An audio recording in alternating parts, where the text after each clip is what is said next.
со овој амандман се предвидуваат средства во износ од околу 10 милиони евра, кои што би требало да се искористат како прва фаза од гасификацијата и модернизацијата на ТЕЦ Неготино и изградба на батериски систем таму. Ние веќе неколку време сме сведоци и на претходната влада и особено на моменталната влада дека ова е представуван како еден од стратешките и приоритетни проекти, но веќе два буџета не можеме да видиме основни средства за почеток на овој проект. Сметаме дека исклучително е важно и што побрзо да се реализира овој стратешки проект, затоа што постои ризик дека понатаму би станало и излишно веќе и се поскап е гасот кој што го увезуваме, за жал поради нашето учество во санкциите на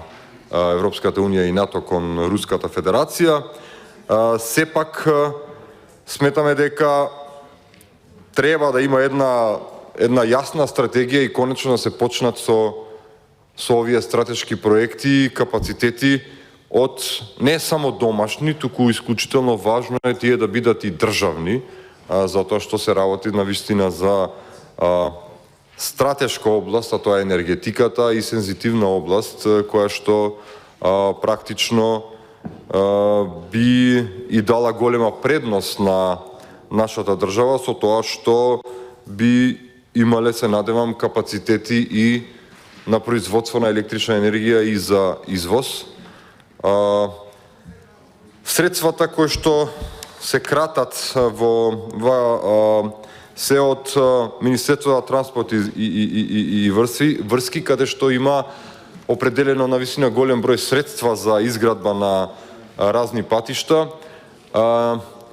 И ние гледаме дека дел од овие патишта навистина се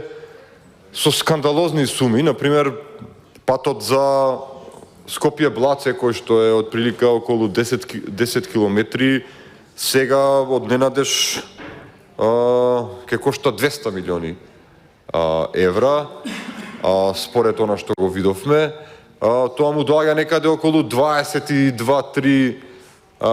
милиони евра по километар, што е навистина една фрапантна сума. Затоа сметаме дека активноста која што моментално се случува во Министерството за транспорт и врски со градење на патиштата не е само активност која што може да се каже дека навистина како последица на тоа се задемеруваат многу други приоритети кои што треба да бидат на Република Македонија, туку има навистина индиции за големи корупцијски шеми во изградба на овие патишта. Ние сме сведоци на многу тазе отворени патни правци кои што се соочуваат со свлечишта кои што веќе се активирани, со распукување на асфалт, со тотална ерозија на крајните предели на патот, така да сметаме дека треба да се запре со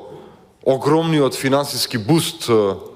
во Министерството за транспорт и врски и пред се да се зајакнат инспекцијските надзори на новоизградените патишта и оние што моментално се градат. Благодарам.